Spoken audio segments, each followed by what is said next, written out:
Hi అండి, అందరూ ఎలా ఉన్నారు? వెల్కమ్ టు మై ఛానల్ సతీ సంగ్రామం. కథలోకి వెళ్ళే ముందు నేనే రాసిన నా సొంత కథని నేనే యూట్యూబ్లో పెడుతున్నాను కాబట్టి ప్లీజ్ లైక్ చేయండి, సబ్స్క్రైబ్ చేసుకోండి, షేర్ చేయండి, కామెంట్ చేయండి. ఇది నాకు చాలా ఇంపార్టెంట్. మీ సపోర్ట్తో మరింత ముందుకు వెళ్ళాలని కోరుకుంటూ సతీ సంగ్రామం కథలోనికి వెళ్దాం. సతీ సంగ్రామం 4వ భాగం. దేవుడా, నేను ఏం పాపం చేశాను నా జీవితంలో? నాకంటూ ఉన్న ఒకే ఒక్క మనిషిని కూడా నాకు కాకుండా చేశావు. ఎందుకు? నా మీద ప్రేమ కురిపించే ఒకే ఒక్క మనిషికి కూడా వేరే వాళ్ళపై ఎందుకు ప్రేమ పుట్టించావు అని ఆ దేవుడినే నిందించింది తప్ప ప్రణయ్ని ఏమీ అనలేకపోయింది. రాత్రంతా ఏడుస్తూ నిద్రపోలేదు. తెల్లారే ముందే నిద్రపోయింది. ఎప్పటిలాగే 8 గంటలకి ప్రణయ్ లేచి చూసేసరికి ప్రసన్న ఇంకా పడుకునే ఉంది. ఏంటి ఇంత టైం అయినా లేకపోవడం ఏంటి అని, ఏమైంది ఇంకా లేవలేదు, నాకు ఆఫీస్కి టైం అవుతుంది అని లేపాడు ప్రణయ్.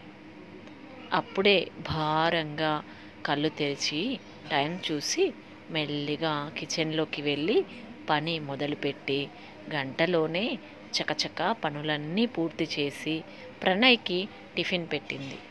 లంచ్ బాక్స్ కూడా సర్దింది. టిఫిన్ చేస్తూ ఫోన్లో చాటింగ్ చేస్తున్నాడు ప్రణయ్.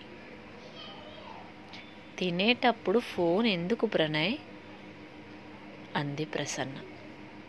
ఆఫీస్కి సంబంధించిన మెసేజ్ అన్నాడు ప్రణయ్ తల ఎత్తకుండానే. సైలెంట్గా ఉండిపోయింది ప్రసన్న. ప్రణయ్ వెళ్ళిపోయాక అత్తామామలకి టిఫిన్ పెట్టి పిల్లలిద్దరికీ తినిపించి స్నానాలు పోసి తను కూడా రెడీ అయ్యి కూర్చొని ఆలోచిస్తుంది. ఏం చేయాలి, ఎలా ప్రణయ్ని మార్చాలి అని. ముందుగా ప్రణయ్ ఎవరితో మెసేజ్ చేస్తున్నాడు, ఆమె ఎవరు, ఈ సంబంధం ఎప్పటి నుండి అనేది తెలుసుకోవాలి అనుకుంది. వాళ్ళ ఆఫీస్కి ఇదివరకు ఎప్పుడో వెళ్ళింది తను, మళ్ళీ అక్కడికి వెళ్ళాలి అనుకుంది.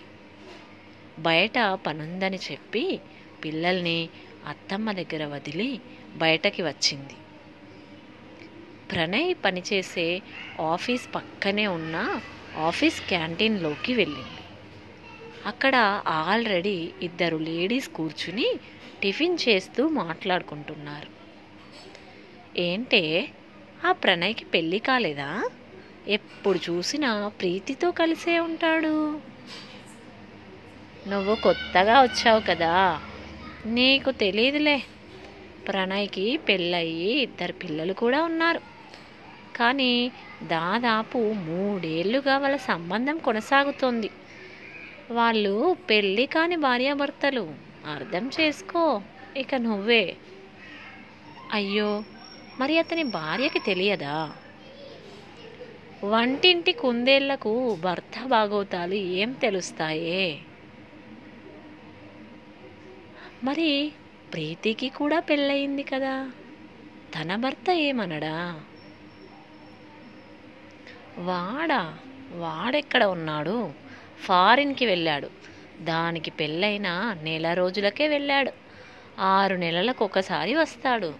15 రోజులు ఉండి మళ్ళీ వెళ్ళిపోతాడు. ఇప్పటికీ దాని పెళ్ళయి 3 ఏళ్ళయింది. అపార్ట్మెంట్ ఫ్లాట్లో ఉండేది మొదట్లో. కానీ ప్రణయ్ మాటికి వస్తే అపార్ట్మెంట్ వాళ్ళు గొడవ చేశారని లోన్ తీసుకుని మరీ ఇండివిజువల్ హౌస్ తీసుకుంది ఆ ప్రణయ్ కోసమే. వామ్మో, వీళ్ళ కథ చాలా దూరం వెళ్ళింది కదా. వెళ్ళి కూడా చాలా రోజులైందిలే. మరి హస్బెండ్ వచ్చినప్పుడు 15 రోజులు ఉంటే అతనికి అర్థం కాదా? అర్థం కాకుండా జాగ్రత్త పడతారు. ఆ 15 రోజులు ప్రణయ్ అటువైపు వెళ్ళడు. ఇంటికి టైంకి వెళ్ళిపోతాడు. ఫోన్ ఎక్కువగా మాట్లాడుకోరు. ప్రీతి ఆ 15 రోజులు ఆఫీస్కి కూడా లీవ్ పెట్టి తన భర్తతో ఎంజాయ్ చేస్తుంది. వాడికి అనుమానం రాకుండా. ఇదంతా వింటున్న ప్రసన్నకి తల తిరిగిపోయింది. అన్నీ గుర్తుకొస్తున్నాయి తనకి. అవును, నిజమే. సంవత్సరంలో 1-2 సార్లు కొన్ని రోజుల దాకా ఇంటికి తొందరగా రావడం, హాలిడేస్ అయినా బయటకి వెళ్ళకుండా ఇంట్లోనే తనతో పిల్లలతో టైం గడపడం, ఆ కొద్ది రోజులు మాత్రమే తను ప్రణయ్తో చాలా సంతోషంగా ఉండడం గుర్తుకొచ్చాయి. అంటే అది దగ్గరకు రానివ్వనప్పుడు నా దగ్గరికి వస్తున్నాడా?